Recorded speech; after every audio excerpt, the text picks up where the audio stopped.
I think all of us can appreciate the history, and here at Wave, as we are your Derby station, we have tried to uncover really some fantastic historical pieces for all of us where we as well are learning a little something that maybe we didn't before. I've got one for you here.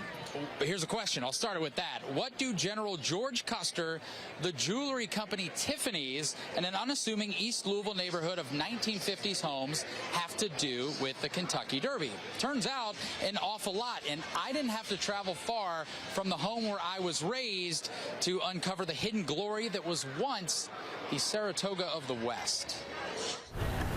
Kentucky has so many remarkable stories that it lie just below the surface, waiting to be scratched. Like a bad itch from a mosquito on a swampy bluegrass summer evening, this story yearns to be scratched. Now, I'm not sure how many of the people driving up and down this road are aware of how significant this site is to the history of horse racing, not only in Kentucky, but the history of horse racing throughout the United States. Around the bend of Westport Road, people mow their lawns, drive their cars, live their lives in Woodlawn Park. On the surface, it's a neighborhood like any other. Homes built in the post-war 1950s suburban boom. I even grew up here, spent my entire childhood living in Woodlawn Park. And the only sign that this spot was ever anything else may in fact be this sign, a historical marker marking the site of the old Woodlawn Race Course.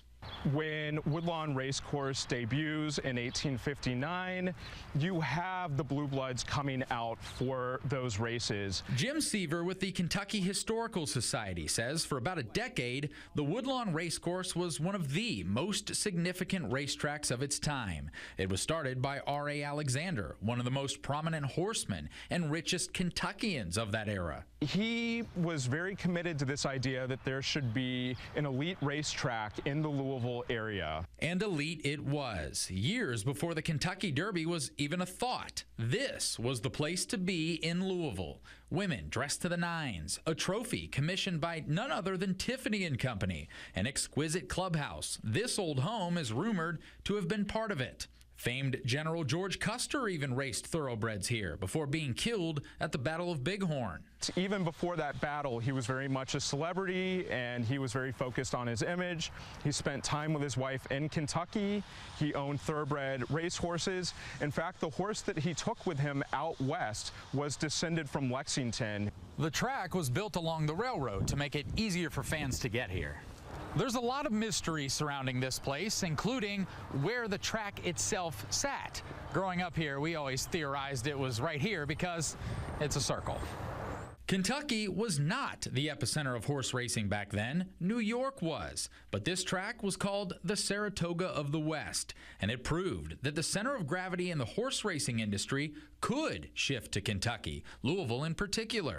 Woodlawn Race Course is a success, and it's really seen as this gem of the Kentucky horse racing scene. Sadly, that success is short-lived. There was the death of R.A. Alexander, several rainy seasons in a row, and of course, the Civil War. That Tiffany's Woodlawn vase was even buried to hide it from Confederate guerrilla soldiers. But the founders of the Kentucky Derby had their eyes on this course, knew what doomed it, and how to not have that happen to them. The Derby is now the oldest continuously running sporting event in the United States. And while today things are quieter here, if you let your imagination take you back, you can look at the old trees and almost picture it. One more story buried below the surface.